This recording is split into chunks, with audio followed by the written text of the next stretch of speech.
안녕하세요. 예리속 구독자 여러분. 오늘도 제가 아름다운 런던의 랜드마크에서 인사드립니다. 바로 서머셋 하우스예요. 예전에 대영 제국 시절에 해군성 같은 그런 관공서가 들어있는 건물이었는데요. 18세기에 천재 건축가인 윌리엄 체인버스가 그리스 로마 건축을 본따서 이렇게 아름다운 신고전주의 양식의 정수를 구현했다고 합니다. 저기 보이시는 것처럼 여름에는요, 분수가 뿜어져 나오고 겨울에는 또 아이스링크로 변신하기도 하는 시민들의 휴식처로 지금은 쓰이고 있습니다. 제가 이곳에 온 이유 무엇일까요, 여러분? 맞아요. 여기에도 꼭 들러봐야 할 미술관이 있기 때문인데요. 그럼 그곳으로 제가 이동해 보도록 하겠습니다. 네, 여러분 이곳이 바로 코톨드 갤러리입니다. 섬유재벌 세뮤얼 코톨드가 수집한 명작들을 기반으로 세워졌는데요. 규모는 그렇게 크지 않지만 정말 세계 최고 수준의 인상주의 작품들을 소유하고 있는 것으로 유명합니다. 고흐나 고갱 아니면 마네, 르누아르 같은 우리가 너무 사랑하는 화가들의 작품들을 많이 보유하고 있다고 하거든요. 너무 기대가 되는데 한번 들어가 보겠습니다. 코톨드 갤러리가 자랑하는 인상주의 컬렉션 중 가장 대표적인 작품은 바로 에드아르 마네의 폴리 베르제르의 바입니다. 19세기 파리에 있던 유명한 바의 풍경을 묘사한 그림인데요. 정면을 향해 서 있는 여성은 이곳에서 일하던 쉬종이란 이름의 직원이에요. 이 작품이 널리 알려지게 된 건 바로 쉬종의 등 뒤로 걸린 거울에 비친 장면 때문인데요. 거울 속 풍경이 실제의 모습과 어긋나게 보이도록 구성되어 있기 때문이죠. 우선 쉬종의 위치가 완전히 달라요. 화폭의 가운데에 정면으로 서 있는 그녀가 거울 속에선 오른쪽으로 치우쳐 있는 게 보이시나요? 남자 손님과 얘기를 나누는 듯한 모습인데 몸 방향도 정면에서 보는 것과는 다릅니다. 거울 속 남자의 위치도 실제로는 거기가 아닌 것 같죠? 진열된 술병들의 위치도 거울 속 장면과 정확히 일치하진 않습니다. 과연 마네가 실수로 이렇게 그린 걸까요? 그게 아니라 의도적인 장치라고 합니다. 현실을 그대로 복제하는 대신에 무엇이 실제이고 무엇이 반사된 장면인지 관객들이 끊임없이 의심하도록 만들었단 거죠. 이를 통해 도시의 거짓된 화려함을 드러냈다는 해석도 있습니다. 한마디로 표현하기 어려운 쉬종의 멍한 표정 역시 그런 해석에 힘을 더합니다. 이 그림의 또 다른 매력 포인트는 화폭의 왼쪽 상단에 살짝 드러난 초록색 구두를 신은 다리예요. 공중그네를 타는 고개사일 걸로 추정되는데요. 그림 제목엔 바라고 돼 있지만 이곳이 단순한 술집이 아니라 서커스는 물론 음악과 춤, 단막극 등을 공연하던 이른바 카페 꽁세르라는 걸 알려주는 장치입니다. 다양한 매력에 사로잡혀 이 그림을 한참이나 보고 서 있는데 누군가 말을 걸어왔어요. 베아트리체라는 귀여운 10대 영국 소녀인데요. 학교 숙제 때문에 이 그림에 대해서 조사를 많이 했다면서 괜찮다면 자기가 설명을 좀 해주겠다는 거예요. 너무 좋다고 하니까 방금 전 말씀드린 거울 얘기와 함께 제가 미처 몰랐던 관전 포인트를 하나 알려주었습니다. 그림 속에 빨간색 삼각형 상표가 붙어 있는 술병이 보이시나요? 영국 맥주인 바스페일 에일인데요. 베아트리체의 설명에 따르면 영국과 프랑스의 복잡한 관계를 반영해 살짝 돌려놓았다는 거예요. 일종의 정치적 메시지도 담았다는 거죠. 정말 흥미진진한 해석 아닌가요? 저에게 뜻깊은 시간을 선물해준 베아트리체에게 진심을 담아 감사의 인사를 전했습니다. 다음으로 소개할 그림은 빈센트 반 고흐의 귀에 붕대를 감은 자화상이에요. 아르레에서 함께 기거하던 동료화가 고갱과 격렬한 다툼을 벌인 뒤 자신의 왼쪽 귀를 자르는 비극적 사건을 겪고 나서 그린 작품입니다. 그림에서 오른쪽 귀에 붕대를 감은 걸로 표현된 건 거울에 비친 자기 모습을 보고 그렸기 때문인데요. 끔찍한 자해를 저지른 뒤에 그린 이 작품엔 역설적으로 창작에 대한 고흐의 강렬한 의지가 잘 드러나 있습니다.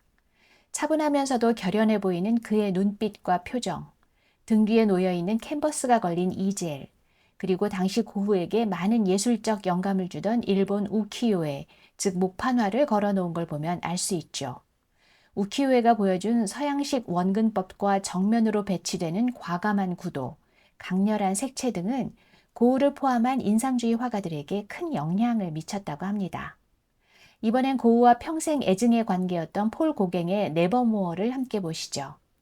프랑스 문명을 떠나 남태평양 타이티 섬으로 이주한 뒤 원주민 소녀 파우라를 모델로 그린 누드화인데요.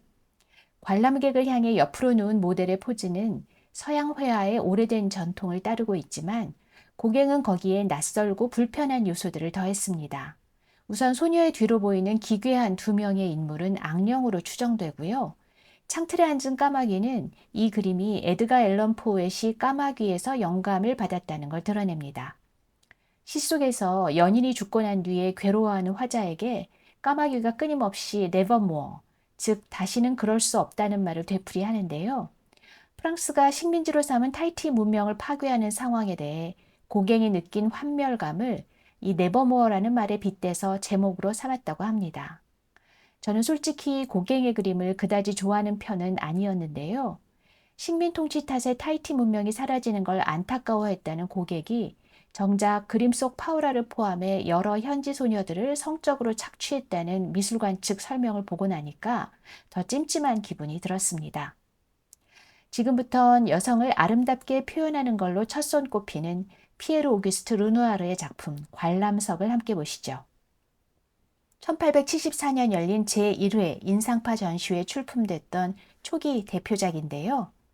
인상주의의 실험적 스타일 탓에 당시 대부분 전시작들이 혹평에 시달린 반면 르누아의 이 그림만은 찬사를 받은 걸로 유명합니다. 다른 인상주의 화가들처럼 형태의 윤곽을 완전히 무너뜨리지는 않은 채 인상주의 특유의 빛을 받아 반짝이는 피부를 매혹적으로 표현한 게 그 이유로 꼽히는데요. 이와 함께 관람석에 앉은 커플의 어긋난 시선이 당시 사회상을 위트 있게 묘사했다는 점도 비평가들을 매료시켰다고 합니다. 그림 속 여인은 오페라 글라스를 아래로 내린 채 정면을 응시하고 있죠.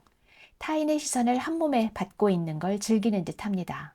반면에 뒤에 앉은 남성은 무대가 아닌 다른 관람석 관객들을 훔쳐보는 듯 오페라 글라스를 치켜든 모습이잖아요. 19세기 파리 상류층의 화려한 겉모습 뒤에 이처럼 서로를 훔쳐보게 하는 문화가 있다는 걸 간파한 르누아르의 관찰력이 놀랍다는 평가를 받았다고 합니다. 제가 무척 사랑하는 에드가 두가의 무대에 선 두 명의 무용수도 소개해 볼게요.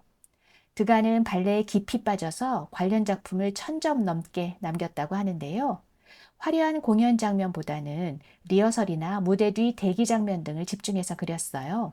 그러다 보니까 발레 무용수들의 인간적인 애환까지 느낄 수 있다는 점이 제가 매력을 느끼는 이유가 아닐까 합니다. 이 작품의 특별한 점은 무용수들을 화면 중앙이 아니라 측면에 배치한 과감한 구도예요. 관람객들이 정면이 아니라 무대 옆 박스 관람석에서 내려다보는 듯한 시점을 취한 거죠. 또한 왼쪽 가장자리에 또 다른 무용수의 치맛자락이 살짝 드러난 게 보이시나요? 이 장면 역시 본 공연이 아닌 리허설 무대라는 걸 암시하고 있습니다.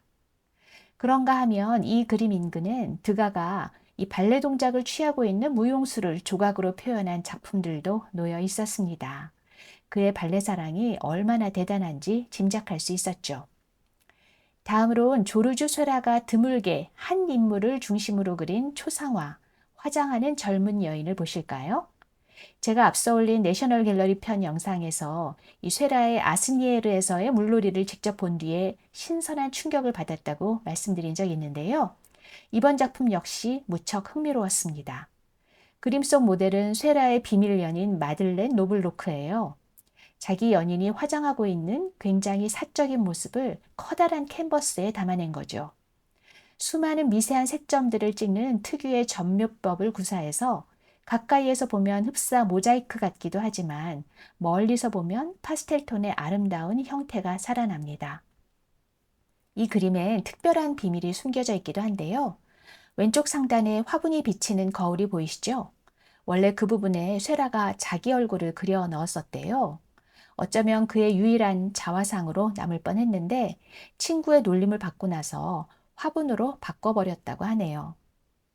코톨드 갤러리의 인상주의 그림 전시실에서 마지막으로 보여드릴 그림은 처음에 소개했던 마네의 또 다른 작품입니다. 바로 풀밭 위의 점심 식사 습작이에요. 파리 오르세 미술관에 있는 문제적 작품 풀밭 위의 점심 식사가 어떻게 형성됐는지 그 과정을 보여주는 중요한 자료죠. 이 습작에서도 정장을 차려입은 남성들 사이에 누드인 여성과 뒤편에 목욕하는 여인이 있는 비현실적 조합이 핵심 요소인데요. 완성된 최종본에선 여인이 관람객을 정면으로 응시하는 도발적인 시선이 더욱 두드러집니다. 이전까지 서양 회화에선 일종의 금기인 누드를 정당화하기 위해서 신화 속 여신들의 이상적인 몸매를 주로 그려왔는데요. 만에는 그런 위선적인 포장을 벗겨버리고 동시대 파리에 실존하는 여성, 특히 매춘부처럼 보이는 인물의 누드를 노골적으로 그린 겁니다. 그걸 불편하게 여긴 평단과 관객들은 비난을 쏟아냈죠. 풀바디의 점심 식사 완성본은 1863년 처음이자 마지막으로 열린 살롱 낙선전에 출품됐었는데요. 이 기존의 도덕관념과 미술 규범을 흔드는 마네의 작품이 전시에서 큰 화제가 된 이후에 그의 주변으로 젊은 화가들이 모여들었고 이 흐름이 인상주의 탄생의 한 계기가 됐다고 합니다. 코톨드 갤러리에는 지금까지 소개한 인상주의 걸작들과 이전 세대 거장인 페테르 파울 루벤스, 프란스 할스 등의 작품들이 빼곡한데요. 3년간의 리노베이션을 거쳐 재개장하면서 동시대 작가인 세실리 브라운의 대형 벽화 형태 작품을 건물 상층부 벽면에 전시해서 눈길을 끕니다. 앞서 공개했던 서펜타인 갤러리 편에서 제가 세실리 브라운의 개인전 소식을 전해드렸었는데요. 이 강렬한 색채와 붓터치, 추상과 구상의 경계를 넘나드는 특유의 화풍이 이 작품에도 고스란히 드러납니다. 재미있는 관전 포인트는 방금 전 소개해드린 마네의 풀바디의 식사를 오마주하고 있다는 거예요. 세실리 브라운이 선배 작가의 대표적을 현대적으로 재해석한 셈이죠. 네, 여러분 저와 함께 둘러본 코톨드 갤러리 마음에 드셨나요? 저는 인상주의 화가들의 작품이 걸려있는 전시실이 정말 인상적이었거든요. 네, 빛을 중시했던 인상주의 화가들인 만큼 자연광이 자연스럽게 흘러들어오는 그런 전시 공간이 딱 어울리는 것 같더라고요. 여러분, 예리숲의 미술관 투어는 여기서 막을 내립니다. 저는 런던 여행을 마치고 서울에 가서 다시 인사드릴게요. 우리는 수필링하러 다시 만나요.